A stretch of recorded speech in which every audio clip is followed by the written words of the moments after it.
Everybody, welcome back to our channel. ఈరోజు వీడియోలో మనం మన డైలీ లైఫ్లో మనం ఎక్కువగా యూజ్ చేసే సెంటెన్సెస్ని ఇంగ్లీష్లో ఏ విధంగా చెప్పాలో ఈ వీడియోలో తెలుసుకుందాం. ముందుగా నా వీడియో కనుక మీకు నచ్చినట్లయితే లైక్ చేయండి, షేర్ చేయండి, అలాగే సబ్స్క్రైబ్ చేయడం మాత్రం మర్చిపోవద్దు. Okay, let's go to the topic. First one, జనరల్గా ఇలా అంటూ ఉంటారు కదా, నాకు ఒంటరిగా ఉండే అలవాటు లేదు, లేదా నాకు బస్లో ట్రావెల్ చేసే అలవాటు లేదు. ఇలా అంటూ ఉంటారు కదా, అంటే అలవాటు లేదు అనే వర్డ్కి సంబంధించిన కొన్ని రిలేటెడ్ ఎగ్జాంపుల్ సెంటెన్సెస్ని మనం ఇంగ్లీష్లో ఎలా చెప్పాలో ఒకసారి చూద్దాం. ఫస్ట్ వన్, నాకు డ్రింక్ చేసే అలవాటు లేదు. నాకు డ్రింక్ చేసే అలవాటు లేదు అని చెప్పాలనుకున్నప్పుడు ఈ సెంటెన్స్ని ఇంగ్లీష్లో I don't have the habit of drinking. I don't have the habit of drinking అంటే నాకు డ్రింక్ చేసే అలవాటు లేదు. సీ ద నెక్స్ట్ వన్, నాకు ఐస్ క్రీమ్ తినే అలవాటు లేదు. చాలామంది ఐస్ క్రీమ్ ఎక్కువగా తింటూ ఉంటారు కదా, నాకు ఐస్ క్రీమ్ తినే అలవాటు లేదు అని చెప్పాలనుకున్నప్పుడు I don't have the habit of eating ice cream. I don't have the habit of eating ice cream అంటే నాకు ఐస్ క్రీమ్ తినే అలవాటు లేదు. సీ ద నెక్స్ట్ వన్, అతనికి నైట్ రైడ్ చేసే అలవాటు లేదు. అతనికి నైట్ రైడ్ చేసే అలవాటు లేదు అంటే రాత్రిపూట డ్రైవింగ్ చేసే అలవాటు లేదు అని చెప్పాలనుకున్నప్పుడు he is not in the habit of riding at night. He is not in the habit of riding at night అంటే రాత్రిపూట డ్రైవ్ చేసే అలవాటు లేదు అని. సీ ద నెక్స్ట్ వన్, నాకు బట్టలు చేత్తో ఉతికే అలవాటు లేదు. నాకు బట్టలు చేత్తో ఉతికే అలవాటు లేదు అని చెప్పాలనుకున్నప్పుడు I'm not used to washing clothes by hand. I'm not used to washing clothes by hand అంటే నాకు బట్టలు చేత్తో ఉతికే అలవాటు లేదు. సీ ద నెక్స్ట్ వన్, నాకు గిన్నెలు తోమే అలవాటు లేదు. నాకు గిన్నెలు తోమే అలవాటు లేదు అని చెప్పాలనుకున్నప్పుడు I'm not used to washing dishes. I'm not used to washing dishes అంటే నాకు గిన్నెలు తోమే అలవాటు లేదు. సీ ద నెక్స్ట్ వన్, ఆమెకి వంట చేసే అలవాటు లేదు. ఆమెకి వంట చేసే అలవాటు లేదు అని చెప్పాలనుకున్నప్పుడు she is not used to cooking. She is not used to cooking అంటే ఆమెకి వంట చేసే అలవాటు లేదు. సీ ద లాస్ట్ వన్, నాకు చీర కట్టుకునే అలవాటు లేదు.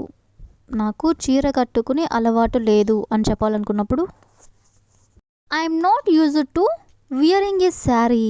I'm not used to wearing a sari అంటే నాకు చీర కట్టుకునే అలవాటు లేదు. సో ఈ విధంగా మనం అలవాటు లేదు అనే వర్డ్కి సంబంధించిన కొన్ని రిలేటెడ్ ఎగ్జాంపుల్ సెంటెన్సెస్ని మనం ఇంగ్లీష్లో ఎలా చెప్పాలో తెలుసుకున్నాం కదా. నెక్స్ట్ వన్ చూడండి, నాకు చాలా అయోమయంగా ఉంది, లేదా అతను ఎప్పుడు అయోమయంగా ఉంటాడు అని ఇలా అంటూ ఉంటారు కదా. అంటే అయోమయంగా అంటే కన్ఫ్యూజ్గా అంటే ఎందుకు కన్ఫ్యూజ్గా ఉన్నావు అని ఇలా అంటూ ఉంటారు కదా. ఇలాంటి సెంటెన్సెస్ని మనం ఇంగ్లీష్లో ఎలా చెప్పాలో మరికొన్ని ఎగ్జాంపుల్ సెంటెన్సెస్ ద్వారా తెలుసుకుందాం. లెట్స్ సీ ఫస్ట్ వన్, అతను అయోమయంలో అతను ఏం చేస్తున్నాడో అతనికి తెలియడం లేదు. అతను అయోమయంలో అతను ఏం చేస్తున్నాడో అతనికి తెలియడం లేదు అని మనం ఇంగ్లీష్లో చెప్పాలనుకున్నప్పుడు he is confused and doesn't know what he is doing. He is confused అంటే అతను కన్ఫ్యూజన్లో ఉన్నాడు అంటే అయోమయంలో ఉన్నాడు. And doesn't know what he is doing అంటే అతను ఏం చేస్తున్నాడో అతనికి తెలియడం లేదు. సీ ద నెక్స్ట్ వన్, నాకు చాలా అయోమయంగా ఉంది.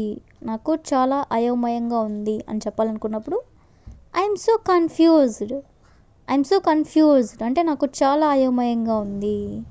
సీ ద నెక్స్ట్ వన్, నేను ఎగ్జామ్ ఫెయిల్ అవుతానేమోనని చాలా అయోమయంగా ఉన్నాను అంటే ఎగ్జామ్లో ఫెయిల్ అయిపోతానేమోనని చాలా అయోమయంగా ఉన్నాను అని చెప్పాలనుకున్నప్పుడు I am very confused that I will fail the exam.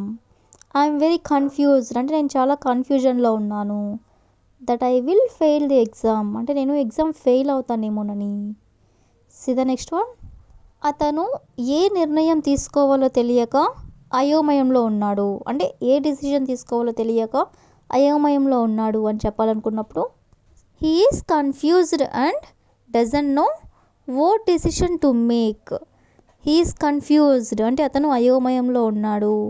And doesn't know what decision to make అంటే ఏ డెసిషన్ తీసుకోవాలో తెలియక. సో ఈ విధంగా అయోమయం అనే వర్డ్కి సంబంధించిన కొన్ని ఎగ్జాంపుల్ సెంటెన్సెస్ని ఇంగ్లీష్లో ఎలా చెప్పాలో తెలుసుకున్నాం కదా. నెక్స్ట్ వన్ చూడండి. నేను చాలా శ్రద్ధగా పాఠాలు వింటాను, లేదా నేను చాలా శ్రద్ధగా వర్క్ ఫినిష్ చేస్తాను అని ఇలా అంటుంటారు కదా. అంటే శ్రద్ధగా అనే వర్డ్కి సంబంధించిన కొన్ని ఎగ్జాంపుల్ సెంటెన్సెస్ని ఇంగ్లీష్లో ఎలా చెప్పాలో ఒకసారి చూద్దాం. ఫస్ట్ వన్, అతను ఏ పనైనా శ్రద్ధగా చేస్తాడు. అతను ఏ పనైనా శ్రద్ధగా చేస్తాడు అని చెప్పాలనుకున్నప్పుడు he does any work diligently. He does any work diligently అంటే అతను ఏ పనైనా శ్రద్ధగా చేస్తాడు. సీ ద నెక్స్ట్ వన్, ఆమె చాలా శ్రద్ధగా వంట చేస్తుంది. ఆమె చాలా శ్రద్ధగా వంట చేస్తుంది అని చెప్పాలనుకున్నప్పుడు she cooks very carefully. She cooks అంటే ఆమె వంట చేస్తుంది. వెరీ కేర్ఫుల్లీ అంటే శ్రద్ధగా. సీ ద నెక్స్ట్ వన్, నాకు ఎవరైనా శ్రద్ధగా పనిచేస్తే బాగా నచ్చుతుంది. నాకు ఎవరైనా శ్రద్ధగా పనిచేస్తే బాగా నచ్చుతుంది అని చెప్పాలనుకున్నప్పుడు I like it when someone works diligently. I like it అంటే నాకు నచ్చుతుంది.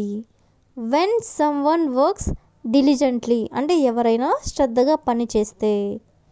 సి ద నెక్స్ట్ వన్, అతను శ్రద్ధగా ఏ పని చేయడు అంటే ఒక్క పని కూడా శ్రద్ధగా చేయడు అని ఇలా అంటుంటారు కదా. దీన్ని ఇంగ్లీష్లో he doesn't do any work diligently. He doesn't do any work అంటే అతను ఏ పని చేయడు. డిలిజెంట్లీ అంటే శ్రద్ధగా. సీ ద నెక్స్ట్ వన్, నేను అన్ని పనులు శ్రద్ధగా చేస్తాను అంటే ప్రతి ఒక్క పని కూడా శ్రద్ధగా చేస్తాను అని చెప్పాలనుకున్నప్పుడు I do all things diligently. I do అంటే నేను చేస్తాను. ఆల్ థింగ్స్ అంటే అన్ని పనులు. డిలిజెంట్లీ అంటే శ్రద్ధగా. సీ ద నెక్స్ట్ వన్, ఆమె శ్రద్ధగా ఒక పని కూడా చేయదు. ఆమె శ్రద్ధగా ఒక పని కూడా చేయదు అని చెప్పాలనుకున్నప్పుడు she doesn't do a single thing diligently. She doesn't do a single thing diligently అంటే ఆమె ఒక్క పని కూడా సరిగ్గా చేయదు అంటే శ్రద్ధగా చేయదు. సో ఈ విధంగా మనం శ్రద్ధగా చేయడం అనే వర్డ్కి సంబంధించిన కొన్ని ఎగ్జాంపుల్ సెంటెన్సెస్ని ఇంగ్లీష్లో ఎలా చెప్పాలో తెలుసుకున్నాం కదా. So that's all for today. I hope you all like this video. Thank you for watching.